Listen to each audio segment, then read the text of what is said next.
جی علی بھائی، اگلا سوال ہے کہ اسلام میں شہید کا کیا کنسپٹ ہے؟ ہمارے ہاں جو بھی سیاسی قائد مارا جائے یا کوئی روڈ ایکسیڈنٹ میں ہلاک ہو جائے یا فوج کی طرف سے لڑتا ہوا مر جائے، بلکہ فوجیوں کے خلاف لڑتے ہوئے قتل ہو جائیں، سب کے سب لوگ ہی کسی نہ کسی کے نزدیک شہید شمار ہوتے ہیں، اور وہی افراد کسی دوسرے طبقے کے ہاں ملک و دشمن، باغی، غدار وغیرہ وغیرہ بھی شمار کیے جاتے ہیں۔ ایسی صورتحال میں شہادت کا کیا کرائٹیریا ہے؟ دیکھیں یہ ایک مشکل سوال ہے۔ اب تو یہ شہید کی ٹرم ایون غیر مسلم بھی استعمال کرتے ہیں۔ آپ دیکھیں نا، ہندو بھی اپنے جو ان کے کاز کے لیے مارے جاتے ہیں اس کے لیے شہید کا لفظ بولتے ہیں۔ شہید ویسے اسپیسیفکلی ایک اسلامک ٹرمنالوجی ہے، اور شہید کا مطلب ہوتا ہے گواہی دینے والا، اور جو شخص اللہ کی راہ میں جان دے دے تو وہ پریکٹیکلی اس بات کی گواہی دیتا ہے کہ وہ اپنے اس دین کو حق سمجھتا ہے اس لیول پر کہ اس نے اپنی جان بھی اللہ کے لیے دے دی، تو پریکٹیکلی جان دے کر اس نے گواہی دی کہ یہ دین حق ہے، اس لیے شہید کی ٹرم یوز کی جاتی ہے۔ لیکن ہمارے ملک میں آپ پولیٹیکل اختلافات میں بھی دیکھیں کہ ذوالفقار علی بھٹو بھی شہید ہیں، اور ان کے بالکل 180 ڈگری ضیاء الحق بھی شہید ہیں۔ بعض کے نزدیک وہ شہید ہیں، بعض کے نزدیک وہ شہید ہیں۔ جبکہ اسلام میں جو کنسیپٹ ہے وہ یہ ہے کہ اللہ کی راہ میں جو مارا جائے، حتیٰ کہ صحیح مسلم میں حدیث ہے، اگر کوئی شخص شہادت کی تمنا رکھتے ہوئے اپنے بستر پہ بھی مر جائے تو اللہ تعالیٰ اسے شہید لکھ دے گا۔ اور یہ بھی حدیث ہے صحیح مسلم میں کہ جس شخص کو اس حال میں موت آئی کہ اس کے دل میں شہادت کی تمنا نہیں تھی تو وہ منافقت کی شاخ پر مرا۔ تو یہ ہر ایک بندے کے دل میں تمنا ہونی چاہیے۔ اسی لیے بخاری اور مسلم دونوں میں حدیث ہے، اللہ کے محبوب صلی اللہ علیہ وآلہ وسلم نے فرمایا، میری خواہش ہے کہ میں اللہ کی راہ میں قتل کیا جاؤں، پھر زندہ کیا جاؤں، پھر قتل کیا جاؤں، پھر زندہ کیا جاؤں، پھر قتل کیا جاؤں، پھر زندہ کیا جاؤں، پھر قتل کیا جاؤں۔ صحیح مسلم میں ایک اور حدیث ہے کہ جنت میں پہنچنے کے بعد اس دنیا میں آنے کی خواہش کوئی نہیں کرے گا سوائے شہید کے، لیکن اللہ تعالیٰ اس کو بھی کہے گا کہ تمہاری یہ خواہش میں پوری نہیں کروں گا، کیونکہ جو جنت میں آ گیا وہ واپس نہیں جا سکتا۔ لیکن شہادت کا ٹیسٹ یہ ہے کہ جنت میں بھی پہنچا ہوا شہید یہ تمنا کرے گا کہ مجھے دنیا میں ایک موقع دیا جائے، میں دوبارہ اللہ کی راہ میں شہید ہوں۔ یعنی اس کو اللہ تعالیٰ جس طرح ریسیو کرتا ہوگا جس پروٹوکول کے ساتھ، تو وہ اس کو اس چیز کا ٹیسٹ فیل ہوگا جنت میں بھی جا کے۔ باقی ہمارے ملک کے اندر آپ کو پتہ ہے کہ پولیٹیکل جماعتیں بھی اپنے جو مرے ہوئے لوگ ہیں ان کو شہید کہتے ہیں، مذہبی جماعتیں بھی، مارنے والے بھی جو ہیں وہ ان کے مرتے ہیں تو وہ شہید ہوتے ہیں، جن کو مار رہے ہوتے ہیں ان کے مخالفین ان کو شہید کہہ رہے ہوتے ہیں۔ اس طرح ایک سلسلہ چلا ہوا ہے۔ اس میں ایک حدیث ہے جس کی بنیاد کے اوپر زیادہ ایک معاملے کو لے کے چلا جاتا ہے، وہ بخاری اور مسلم دونوں میں ہے کہ نبی علیہ السلام نے فرمایا کہ 5 قسم کے شہید ہیں میری امت کے۔ نمبر 1 جو طاعون کے مرض میں مر جائے، نمبر 2 پیٹ کے مرض کی وجہ سے کوئی مرے، پیٹ درد یا کسی تکلیف سے، اس میں جتنی بھی تکلیفیں آتی ہیں چاہے وہ پریگنینسی سے ریلیٹڈ ہو اور جتنی ہو، ہیضہ ہو۔ تیسرا جو دیوار کے نیچے دب کے مر جائے، جس طرح زلزلے میں لوگ مر جاتے ہیں۔ چوتھا جو پانی میں ڈوب کے مر جائے۔ اب یہ نہیں ہے کہ وہ اسمگلنگ کا سامان لے کے جا رہا تھا اور اس کی کشتی الٹ گئی تو اب وہ شہید ہے، نہیں، وہ تو غلط کام کے لیے جا رہا تھا۔ اور 5واں فرمایا جو اللہ کی راہ میں مارا جائے، چاہے میدان جنگ میں مارا جائے یا جنگ کے لیے نکلا تھا اور راستے میں اسے طبعی موت آ گئی بیماری کی وجہ سے یا ہارٹ فیلئر کی وجہ سے کسی اور وجہ سے، تو وہ بھی شہید لکھا جائے گا۔ اب ہماری پولیٹیکل جماعتیں بھی، ریاستی ادارے بھی اپنے ساتھ جو لوگ اٹیچ ہیں ان کو شہید کہتے ہیں، تو ٹھیک ہے، سب کو حق ہے وہ شہید کہے، ہم یہ نہیں کہتے کہ آپ کسی سے اس کا حق چھین لیں۔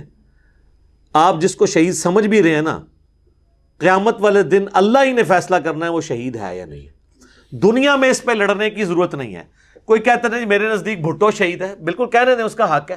کوئی کہتا ہے ضیاء الحق شہید ہے، اس کو کہنے دیں، اس کا حق ہے۔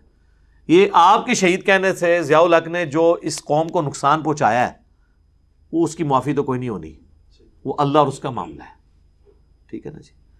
تو یہ شہید کہنے سے کوئی فرق نہیں پڑتا، اللہ نے اپنا فیصلہ خود کرنا ہے، اللہ اپنے فیصلوں میں آزاد ہے۔ حتیٰ کہ ایک حدیث ہے بخاری اور مسلم دونوں میں، غزوہ حنین کے موقع پر صحابہ کہتے ہیں کہ ایک شخص بہادری کے جوہر دکھا رہا تھا اور نبی علیہ السلام نے فرمایا یہ جہنمی ہے،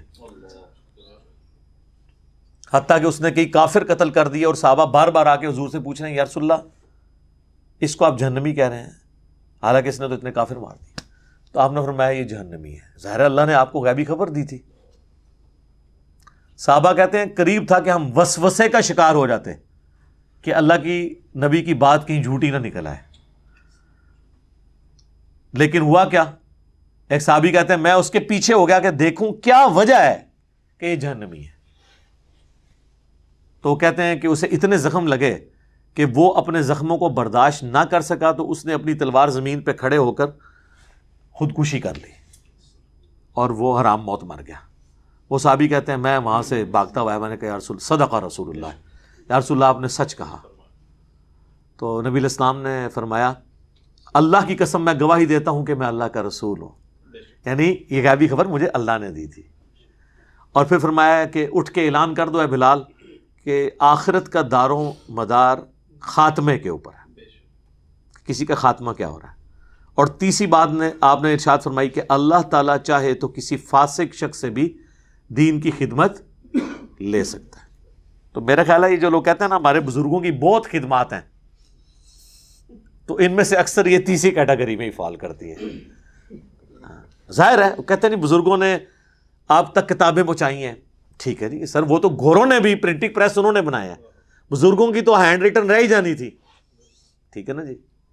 تو اصل تو پھر گوروں نے کام کیا کہ انہوں نے ہزاروں کی تعداد میں قرآن پرنٹ لاکھوں کی تعداد میں ہو گئے۔ تو خدمت اپنی جگہ ہے، اللہ تعالیٰ فاسق سے بھی کافر سے بھی دین کی خدمت لے سکتا ہے، ٹھیک ہے نا جی، یہ اللہ کے کام ہے۔ اور پھر وہ جو حدیث صحیح مسلم میں ہے کہ قیامت والے دن ایک شہید کو، ایک سخی کو اور ایک عالم کو بلایا جائے گا جو قرآن کا قاری ہوگا۔ اللہ تعالیٰ سب سے پہلے شہید کو پوچھے گا کہ میں نے تجھے اتنی نعمتیں دی تھی، اس کے عوض تو نے میرے لیے کیا کیا؟ تو وہ کہے گا اللہ میں نے تیرے لیے جان دے دی۔ اللہ تعالیٰ فرمائے گا تو نے جان اس لیے دی تاکہ لوگ تجھے بہادر کہیں کہ بڑا بہادر تھا، اس نے بڑی بے جگری سے لڑا ہے، ٹھیک ہے جی۔ تو لوگوں نے تیری بڑی تعریف کر لی، اب میرے ہاں تیرے لیے کوئی اجر نہیں ہے، اسے اوندھا منہ کر کے الٹا کر کے جہنم میں پھینک دیا جائے گا۔ اللہم اجرنا من النار۔ پھر اللہ سخی کو بلائے گا، ہاں بھائی تجھے اتنی دولت دی تھی، وہ کہے گا یا اللہ کوئی ایسی جگہ نہیں تھی کہ تیرا حکم ہو کہ اس راہ میں خرچ کیا جائے اور میں نے وہاں خرچ نہ کیا۔ آج کے دور میں آپ کہہ سکتے ہیں میرے لنگر خانے بھی چلتے تھے، مسجد کے وضو خانوں پہ میرے نام کی تختیاں لگی ہوئی تھیں، ٹھیک ہے، نمازیوں سے پوچھ لے کہ میں نے کتنی دفعہ مسجد میں ایئر کنڈیشن لگوائے اور صفیں بچھائیں۔ اللہ فرمائے گا یہ سب کچھ اس لیے کیا کہ لوگ تجھے کہیں بڑا سخی ہے، اور دنیا میں تیری تعریف ہو چکی، اب میرے ہاں تیرے لیے کچھ نہیں۔ اور حدیث کے الفاظ ہیں اسے گھسیٹ کے اوندھا منہ گھسیٹتے ہوئے جہنم میں پھینکا جائے گا۔ پھر تیسرا آئے گا عالم قاری، ٹھیک کہتے ہیں نا جی بڑے بڑے علماء کی خدمت۔ اللہ فرمائے گا ہاں بھی تو نے کیا کیا؟ کہا یا اللہ قرآن سیکھا تھا، سکھاتا رہا پوری زندگی۔ یہ کہتے ہیں نا جی پوری زندگی قال اللہ اور قال رسول، وہ بھی یہی کہے گا۔ اللہ فرمائے گا یہ اس لیے کیا کہ لوگ تجھے قاری کہیں، بڑا عالم کہیں۔ اور ہوتا ہے آپ دیکھیں ان کے اشتہارات میں اگر ان کے ساتھ پروٹوکول نہ لکھا ہو، یا نام چھوٹا رہ جائے، یا نمایاں جگہ سے تھوڑا دائیں یا بائیں ہو جائے، یہ جناب اتنے غصے میں آتے ہیں اشتہار پھاڑ دیتے ہیں، وہ کہتے ہیں نیا چھپوائیں، دعوت نامہ نیا چھپوائیں ورنہ میں نے آنا ہی نہیں ہے۔ تو اللہ تعالیٰ فرمائے گا دنیا میں تیری تعریف ہو گئی، اب میرے ہاں کوئی اجر نہیں، تو اجر لے چکا ہے، تو نے اسی کے لیے کیا تھا نا، اجر تجھے مل گیا۔ اسے بھی اوندھا منہ کر کے جہنم میں پھینک دیا جائے گا۔ تو یہاں پہ بھی پہلے نمبر پہ شہید کا ذکر ہے، لہٰذا یہ شہید کا معاملہ اتنا آسان نہیں ہے، اور یہ اس سے بھی زیادہ خطرناک بات بخاری مسلم دونوں میں حدیث ہے۔ نبی علیہ السلام کا ایک غلام تھا مدعم، جو آپ کا سواری کا کجاوا کسا کرتا تھا۔ غزوہ خیبر کے موقع پر ایک نامعلوم تیر اسے لگا اور وہ شہید ہو گیا۔ صحابہ نے کہا کہ یہ سیدھا جنتی ہے، ظاہر ہے حضور کا خدمت گزار ہو، اس سے بڑی کیا سعادت ہو سکتی ہے؟ نبی علیہ السلام فرمایا تم اسے جنت کی بشارت دے رہے ہو، اور مجھے اللہ نے دکھایا ہے کہ ایک چادر اس نے جو مال غنیمت سے چوری کی تھی وہ آگ کی اس پہ ڈال دی گئی ہے۔ جب صحابہ نے یہ بات سنی تو کسی نے اگر ایک چھوٹی سی رسی بھی اٹھائی تھی نا، یہ سمجھ کے کہ مال غنیمت میں اس کی کیا اہمیت ہے، وہ اپنے گھر گیا اور وہ رسی بھی لا کے مال غنیمت میں واپس جمع کروائی، حضور کی اجازت کے بغیر یہ میں اٹھا کے لے گیا تھا۔ تو سر وہ تو صحابی بھی تھا، حضور کا خدمت گزار بھی تھا، شہید بھی ہو گیا، صحابہ نے بھی اسے شہید کہہ دیا۔ آپ تو کہہ رہے ہیں نا کہ میرا اور آپ کا شہید کہنا، یا کسی قوم کا یا کسی ادارے کا یا کسی جماعت کا شہید کہنا، جس کو صحابہ شہید کہہ رہے ہوں۔ آج بھی اگر اللہ کے نبی دنیا میں موجود ہوں تو غیبی خبروں کا سلسلہ آئے تو پتہ چل جائے کہ کس کس کے کون کون سے شہید ہیں، اور ان کے سارے کرتوت کھل جائے۔ اور انہوں نے جو اپنی زندگی میں گل کھلائے ہوتے ہیں، بعض اوقات تو ایسے لوگ بھی مرے ہیں جو اپنے کرتوتوں کی وجہ سے مارے گئے ہیں اور وہ شہید ہیں۔ یعنی مجھے، میں نام نہیں لیتا، مجھے کئی علماء کے بارے میں بھی پتہ ہے کہ ان کو کیوں مارا گیا ہے، ان کی حرکتیں ایسی تھیں، لوگوں نے دشمنی میں ان کو مار دیا، اور لوگ ان کے ماننے والوں کو بھی پتہ، ان کے پوسٹ مارٹم نہیں کرواتے وہ، کہ یہ پکڑے نہ جائیں کہ یہ کیا کر رہے تھے اس وقت، تو پھر لوگ شہید کہنا چھوڑ دیں گے۔ تو دنیا میں کسی کو شہید کہنے سے کوئی فرق نہیں پڑتا، نہ اس پہ جھگڑنا چاہیے کہ جی میرے نزدیک چونکہ فلاں شہید نہیں ہے، آپ کسی دوسرے کو رائٹ نہیں شہید کہنے کا، کہنے دیں، جو جس کو شہید کہنا چاہتا ہے کہے، جی بھر کے کہے، چونکہ اس سے فرق کوئی نہیں پڑنا، چاہے وہ اوریجنل تھا یا 2 نمبر شہید تھا، اس سے فرق نہیں پڑنا۔ جب فرق پڑنا نہیں ہے تو سر آپ کو کیا تکلیف ہے کہ آپ کسی کے ساتھ لڑیں؟ آپ کی کراچی کی ایک دہشت گرد تنظیم کئی سالوں تک کتنے مسلمانوں کو قتل کرتی رہی ہے، وہ شہید نہیں تھے؟ اور جب ان دہشت گردوں کو قتل کیا گیا، ان کے ماننے والے کہتے ہیں یہ ہمارے شہداء ہیں۔ تو یہ ایک عجیب و غریب معاملات ہیں جو چل رہے ہیں۔ شہید کی ڈیفینیشن اللہ کے ہاں کون شہید ہے یہ اللہ کو پتہ ہے۔ اگر نبی علیہ السلام کے مبارک دور میں جب وحی کا سلسلہ رکا نہیں تھا، اس وقت بھی لوگوں کو کنفرم نہیں ہوتا تھا جب تک کہ اللہ کے نبی بتا نہ دیں کہ کون شہید ہے یا نہیں ہے، تو آج کون کنفرم کر سکتا ہے؟ لیکن آج چونکہ ایک مسلمان ہے جب مر جاتا ہے روڈ ایکسیڈنٹ میں، زلزلے کے اندر، بم بلاسٹ کے اندر، بارڈر پہ لڑتا ہوا، ٹھیک ہے آپ اسے شہید ہی کہیں، حکمی شہید، پانی میں ڈوب کے مر جائے حکمن شہید ہے، باقی اس کی یہ شہادت قبول ہے یا نہیں یہ اللہ کو پتہ ہے۔ آپ کو پتہ ہے جو 8 اکتوبر 2005 کا زلزلہ تھا، پاکستان کی ہسٹری کا سب سے بڑا زلزلہ، ساری کر کے ہم لوگ سوئے ہوئے تھے، مجھے یاد ہے ابھی بھی، آنکھ کھل گئی تھی، اور حالانکہ یہ جیلم شہر اسلام آباد سے ایٹ لیسٹ 1.5-2 گھنٹے کی مسافت پہ ہے، زیادہ تباہی تو وہاں ہوئی تھی، یا اس سے بھی پرے آپ شمالی علاقہ جات میں چلے جائیں، لیکن مجھے یاد ہے کہ گھر ہمارا اس طرح ہل رہا تھا کہ ہم سب لوگ کلمہ پڑھ رہے تھے کہ آج نہیں بچنا۔ میرا تو اوپر والا فرسٹ فلور والا پورشن ہے، تو مجھے ابھی بھی وہ منظر نہیں بھولتا۔ میں اور میری وائف جو ہے وہ دروازے کی وہ جو ہوتی ہے نا چگاٹ، اس کے نیچے آ کے کھڑے ہو گئے۔ زلزلے میں سب سے سیف جگہ وہی ہوتی ہے، کیونکہ وہ اس پر لنٹر ڈلا ہوتا ہے، اگر چھت وغیرہ گرے بھی سب سے محفوظ جگہ وہی ہے جس کے اوپر آپ کا کوئی بیم گزر رہا ہو۔ بھل یہ بھی اس وقت ہی ہے جب اللہ نے بچانا ہو، ادروائز تو کچھ نہیں ہے۔ تو 1.5 لاکھ لوگ مر گئے تھے اس زلزلے میں، شہید ہو گئے، دیوار کے نیچے دب کے مرے نا۔ کئی لوگ تھے جو روزہ رکھ کے سو ہی گئے۔ لیکن اسلام آباد میں آپ کو پتا ایک ٹاور گرا تھا جو کہ اماج گاہ تھا برائی کا، اور وہاں سے لاشیں ایسی ملی، لوگوں نے دیکھی جو برائی کے اندر مبتلا تھے۔ اب وہ بھی اس دیوار کے نیچے دب کے ہی مرے ہیں نا، حکمن وہ بھی شہید ہیں، لیکن کیا کرتے ہوئے شہید ہوئے وہ؟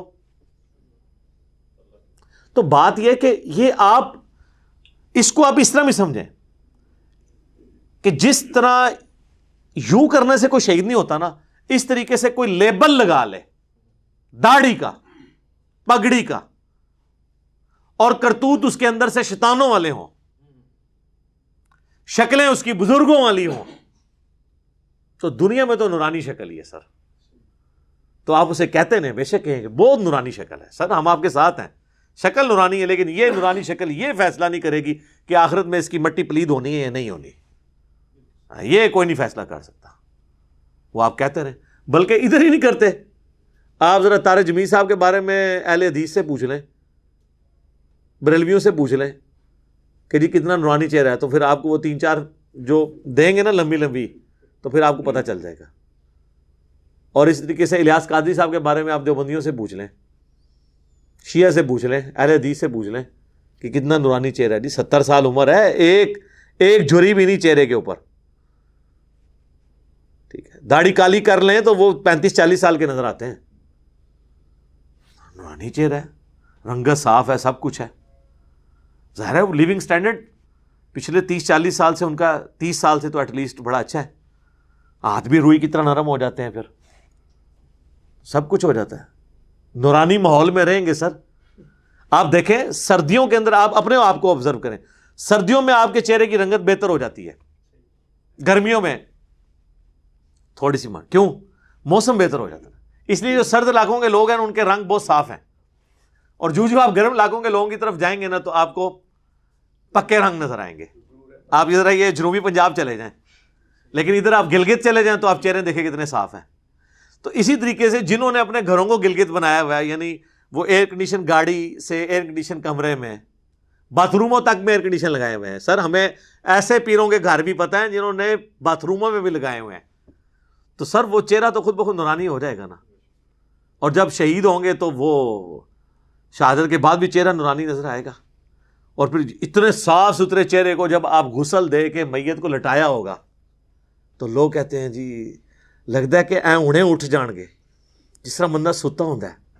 تو جناب جب بندہ مرا ہوتا ہے نا اس وقت بھی اس کی وہی کیفیت ہوتی ہے جو ایک سوئے ہوئے بندے کی ہوتی ہے، چونکہ آپ نے ان لوگوں کو سوئی ہوئی حالت میں دیکھا نہیں ہوتا، اس لیے آپ کو یہ لگ رہا ہے کہ سوئے ہوئے ہیں، ٹھیک ہے، تو وہ سوئے بھی ہوتے ہیں لیکن ہمیشہ کے لیے۔ ہاں فرق چیک کر سکتے ہیں آپ، عام بندہ جب سویا ہوتا ہے نا تو اس کا جسم بو نہیں چھوڑتا، لیکن یہ جو سویا ہوا ہوگا نا اس کا جسم بو چھوڑ جائے گا 1-2 دن کے اندر۔ سردیاں ہوں گی تو شاید 1.5-2 دن اور لے لے، گرمیاں ہوں گی تو 1-2 دن میں ہی ساری بزرگی کھل جائے گی۔ ہاں جی، اور اگر سائبیریا میں ہو تو آپ بے شک قیامت تک اس کی لاش باہر رکھیں اوپن، وہ اسی طریقے سے ہی رہے گی، کچھ نہیں ہونا اس کو۔ ہاں جی، تو یہ سارا ایک ڈھکوسلے ہیں شہادت کے نام کے اوپر، لیکن اس کا رزلٹ میں یہ قطعاً نہیں نکالوں گا کہ آپ لوگوں کو شہید کہنا چھوڑ دیں، یہ آپ کا حق ہے، آپ کہیں، یہ کسی کو منع نہ کریں۔ وہ بلکہ فضل الرحمان صاحب نے تو کہا تھا اگر امریکن کتے کو بھی مار دیں تو میں کتے کو بھی شہید کہوں گا، وہ تو اگلے لیول تک چلے گئے تھے۔ کتے کو آپ شہید نہ کہیں، انسان جو مرتا ہے کلمہ گو ہے، اہل قبلہ ہے، مسلمان ہے، اس کے لیے شہید کا لفظ بولیں۔ باقی رہ گئے جو نان مسلم ہیں وہ شہید ان معنوں میں نہیں بول رہے ہوتے، وہ اپنے اس اعتبار سے، تو ان کو بھی رائٹ ہے وہ اپنوں کو شہید کہتے رہیں، ٹھیک ہے۔ یہاں پہ آپ دیکھ لیں اپنا بندہ ان کا ایئر کریش میں مر جائے تو اسے کہتے ہیں شہید، دوسرے کا مر جائے تو کہتے ہیں کتے کی موت مر گیا، دیکھو جی لاش بھی نہیں لبی، کہتے ہیں نا۔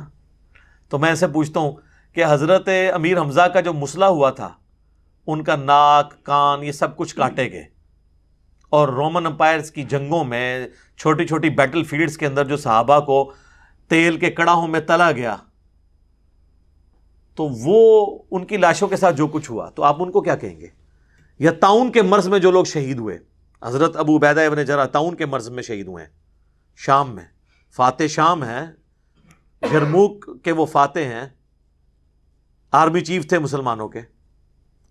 طاعون میں اتنے بڑے بڑے پھوڑے پورے جسم پہ نکلتے ہیں، ان میں پیپ پڑ جاتی ہے اور کتنی مشکل سے انسان کی موت ہوتی ہے، لیکن صحیح بخاری مسلم کی حدیث ہے کہ طاعون کے مرض میں جو مر گیا وہ شہید ہے، بشرطے کہ اس کے اعمال ٹھیک ہوئے، عقائد ٹھیک ہوئے۔ یہ ساری چیزیں کمپلیمنٹری ہوتی ہیں، پک اینڈ جوز نہیں کرنا ہوتا اپنی مرضی کا کہ ایک جز لے لیں اور آپ کہہ دیں کہ جناب یہ سب کچھ ہو گیا۔ اس لیے میں نے اس حوالے سے کلیئر کر دیا، آپ شوق سے جسے کہنا کہیں، ہمیں کوئی اعتراض نہیں ہے، لیکن آخرت میں اللہ کے حضور وہی شہید ہوگا جو اللہ کے حضور شہید ہے۔ ٹھیک ہوگا جی؟